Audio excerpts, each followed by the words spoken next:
नमस्कार जोहार, आप देख रहे हैं झारखंड समाचार। चलिए जानते हैं झारखंड की 25 बड़ी खबरों को फटाफट अंदाज में। तो पहली खबर देखिए, जो आजसू पार्टी में उत्साह, नवनियुक्त केंद्रीय पदाधिकारियों का भव्य स्वागत समारोह आयोजित।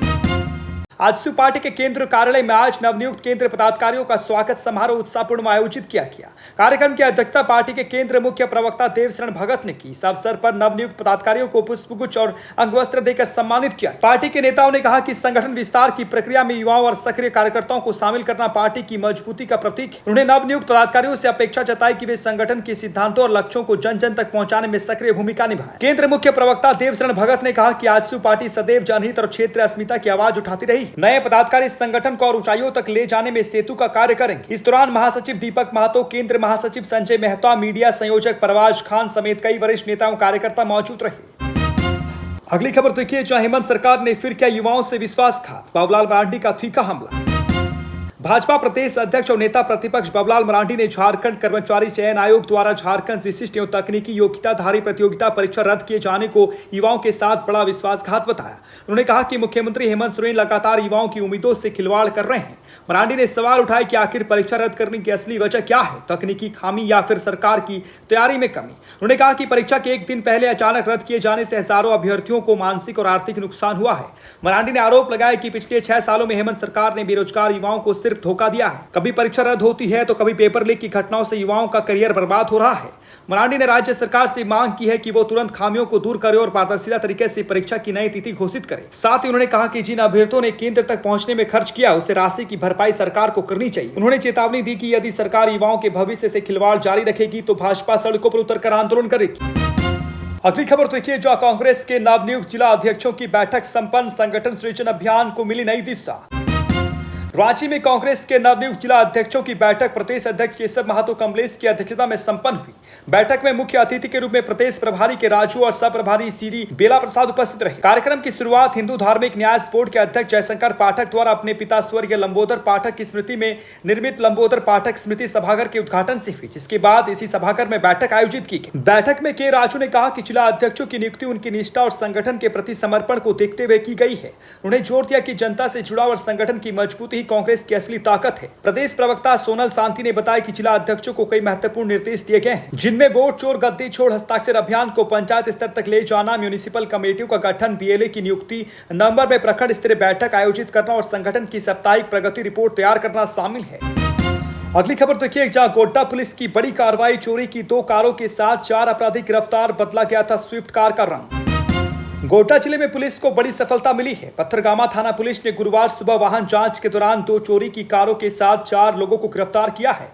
पुलिस अधीक्षक के निर्देश पर अपराध और अवैध गतिविधियों पर रोक लगाने के लिए चलाए जा रहे विशेष अभियान के तहत यह कार्रवाई की गई है। सुबह करीब 5:30 बजे तेलनी मोड़ के पास वाहन जांच के दौरान पुलिस ने एक एल्युमिनियम रंग की स्विफ्ट कार BR6PH7339 को रोकने का संकेत दिया, लेकिन चालक पुलिस को देखकर भागने लगा। उसी समय पीछे से आ रही स्पार्क LS कार WBH20H3481 के चालक ने भी भागने की कोशिश। सतर्क पुलिस बल ने तुरंत पीछा कर दोनों गाड़ियों को पकड़ लिया। जांच में पाया गया कि दोनों कारें चोरी की हैं। पूछताछ में आरोपियों ने स्वीकार किया कि उन्होंने पत्थरगामा बाजार से स्विफ्ट कार चोरी की थी और उसका रंग बदलकर तथा फर्जी नंबर प्लेट लाकर गोड्डा की ओर जा रहे थे। पुलिस ने दोनों वाहनों को जब्त कर चारों आरोपियों को गिरफ्तार कर लिया है। अगली खबर देखिए, जो हजारीबाग में ऑनलाइन गेमिंग का खौफनाक असर, बड़कागांव के भीम कुमार ने गंवाए 3 करोड़ रुपए, कर्ज में डूबा परिवार।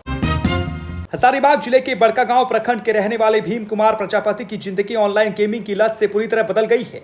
एनटीपीसी से जमीन अधिग्रहण के बदले उन्हें करीब 2 करोड़ रुपए का मुआवजा मिला था, लेकिन कुछ ही महीनों में उन्होंने ये पूरी राशि ऑनलाइन गेम्स में गंवा दिया। शुरुआत में उन्होंने इसे मनोरंजन के तौर पर खेलना शुरू किया, लेकिन धीरे धीरे जीतने की चाह में उन्होंने और पैसा लगाना शुरू कर दिया। भीम कुमार ने बैंक में जमा रकम खत्म होने के बाद रिश्तेदारों और परिचितों से कर्ज लेकर करीब 1 करोड़ रुपए और गेमिंग में झोंक दिए। कुल मिलाकर उन्होंने 3 करोड़ रुपए गंवा दिए और अब गंभीर आर्थिक संकट में है। बताया जा रहा है कि कर्जदाताओं के दबाव के कारण वो बीते 3 महीनों से एनटीपीसी की नौकरी पर भी नहीं जा रहे हैं। उन्होंने प्रशासन से मदद की गुहार लगाई है और युवाओं से अपील की है कि वे ऑनलाइन गेमिंग से दूर रहें। भीम कुमार ने कहा कि शुरुआत में ये मनोरंजन लगता है, लेकिन धीरे धीरे ये लत सब कुछ छीन लेती है। सरकार द्वारा प्रतिबंध के बावजूद अवैध ऑनलाइन गेमिंग प्लेटफॉर्म सक्रिय हैं, जो लोगों को आर्थिक तबाही की ओर धकेल रहे हैं। अगली खबर देखिए, जहां सिमडेगा में NH 143 बंद, खराब सड़क और डायवर्सन से राहगीरों और वाहन चालकों में आक्रोश। सिमडेगा जिले के बांसजोर ओपी क्षेत्र में NH 143 की सड़क की स्थिति दिन ब दिन खराब होती जा रही है। सड़क पर गड्ढे, कीचड़ और धूल से आवागमन मुश्किल हो गया है। स्थानीय बांसजोर पुलिस ने वाहन जांच के नाम पर मुख्य मार्ग को बंद कर दिया है और वाहनों को डाइवर्सन मार्ग से गुजरने के लिए मजबूर किया गया है। इससे राहगीरों और वाहन चालकों की परेशानियां बढ़ गई। स्थानीय लोग बता रहे हैं कि धूल और कीचड़ के कारण स्वास्थ्य समस्याएं बढ़ रही हैं और ऑटो व छोटी गाड़ियों के निचले हिस्से क्षतिग्रस्त हो रहे हैं। बच्चों और आम यात्रियों के लिए सड़क सुरक्षा के लिए गंभीर खतरा बन चुकी है। आपातकालीन सेवाओं को भी नुकसान हो रहा है। कई बार एम्बुलेंस गड्ढों में फंसने के कारण मरीजों की स्थिति गंभीर हो गई है। अगली खबर देखिए, जहां पाकुड़ में 10 महीने का बकाया राशन नहीं मिला, लाभुकों ने डीसी से की शिकायत।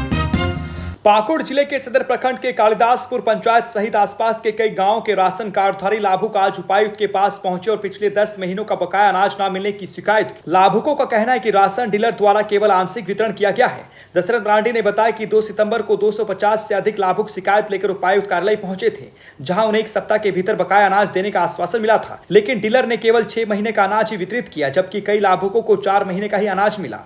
इस मुद्दे पर भाजपा प्रदेश कार्यकारी सदस्य और राज्य स्तरीय खाद्य निगम के सदस्य अनुग्रहित प्रसाद शाह ने भी शिकायत पत्र सौंपते हुए आदिवासी, गरीब और असहाय राशन कार्डधारियों को न्याय दिलाने की मांग की है। उन्होंने कहा कि जिला और प्रखंड आपूर्ति पदाधिकारियों ने पहले आश्वासन दिया था, लेकिन डीलर ने उसका पालन नहीं किया। अनुग्रहित प्रसाद शाह ने हेमंत सरकार पर आरोप लगाया कि आदिवासियों का शोषण हो रहा है और उनका अनाज डीलरों द्वारा लूट किया जा रहा है। उन्होंने कहा कि प्रशासन को तत्काल प्रभाव से कार्रवाई करनी चाहिए और बकाया राशन सभी लाभुकों तक तुरंत पहुंचाना चाहिए। लाभुकों का कहना है कि वे न्याय मिलने तक संघर्ष जारी रखेंगे।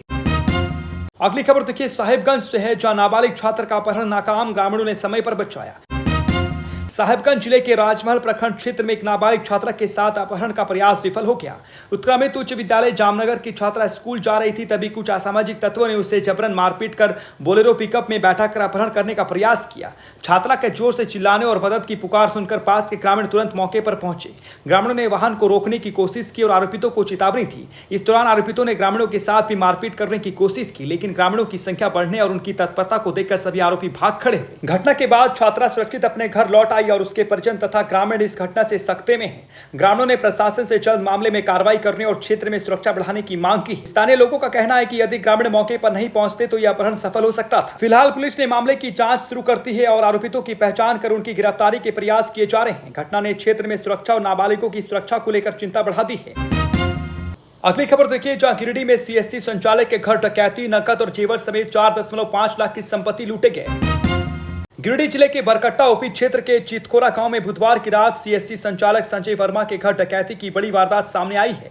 लगभग आधी रात को 6 नकाबपोश हथियारबंद अपराधियों ने घर का मुख्य दरवाजा तोड़कर प्रवेश किया और रिवॉल्वर की नोक पर संजय वर्मा, उनकी पत्नी और बेटे को बंधक बना लिया। डकैतों ने घर की तलाशी ली और नकदी, जेवरात और अन्य कीमती सामान लूट लिए। पीड़ित के अनुसार लूटी गई संपत्ति में लगभग 2.5 लाख रुपए नकद, एक ड्रोन कैमरा और सोने चांदी के गहने शामिल है। संजय वर्मा अपने घर से ही कॉमन सर्विस सेंटर और जनरल स्टोर संचालित करते हैं। सूचना मिलते ही SDPO धनंजय राम और OP प्रभारी अमन सिंह दलबल के साथ घटनास्थल पर पहुंचे और पीड़ित परिवार से पूछताछ। पुलिस ने आसपास के इलाके की नाकाबंदी कर अपराधियों की तलाश शुरू करती है। इस घटना ने ग्रामीणों में भय और असुरक्षा की भावना बढ़ा दी है। पुलिस ने लोगों से अपील की है कि संदिग्ध गतिविधियों की सूचना तुरंत स्थानीय थाने को दे।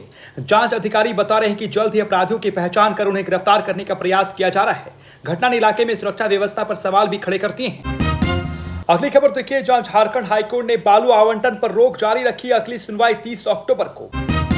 झारखंड हाईकोर्ट की खंडपीठ ने बालू और लघु खनिजों के आवंटन पर लगी रोक को फिलहाल हटाने से इनकार कर दिया है। मुख्य न्यायाधीश त्रिलोक सिंह चौहान की खंडपीठ ने पेशा नियमावली को लागू करने से संबंधित अवमानना याचिका पर सुनवाई करते हुए यह आदेश दिया। कोर्ट ने राज्य सरकार की ओर से नियमावली लागू करने के लिए नवंबर तक का समय देने के आग्रह को अस्वीकार कर दिया है। इस मामले की अगली सुनवाई 30 अक्टूबर को निर्धारित की गई है। जानकारी के अनुसार पिछली सुनवाई में हाईकोर्ट ने राज्य सरकार को कड़ी फटकार लगाते हुए 9 अक्टूबर तक पेशा नियमावली बनाने और लागू करने का निर्देश दिया था। कोर्ट ने कहा था कि आदिवासी बुद्धिजीवी मंच की याचिका और 4 सितंबर 2025 के कारण बताओ हलफनामे के अवलोकन के बाद नियमावली लागू करना जरूरी है। कोर्ट ने यह भी उल्लेख किया कि 13 महीने पहले राज्य सरकार ने शपथ पत्र के माध्यम से नियमावली लागू करने का आश्वासन दिया था, लेकिन तय समय सीमा में नियमावली नहीं बनाई जा सकी। इस पर हाईकोर्ट बार बार अपनी नाराजगी जता चुका है और पिछली सुनवाई में विभागीय सचिव को सार्वजनिक उपस्थित होने का निर्देश भी दिया गया था। अब अदालत की अगली सुनवाई में पेशा नियमावली लागू करने और बालू आवंटन रोक की स्थिति पर फिर से विस्तृत तर्कों के साथ फैसला किया जाएगा।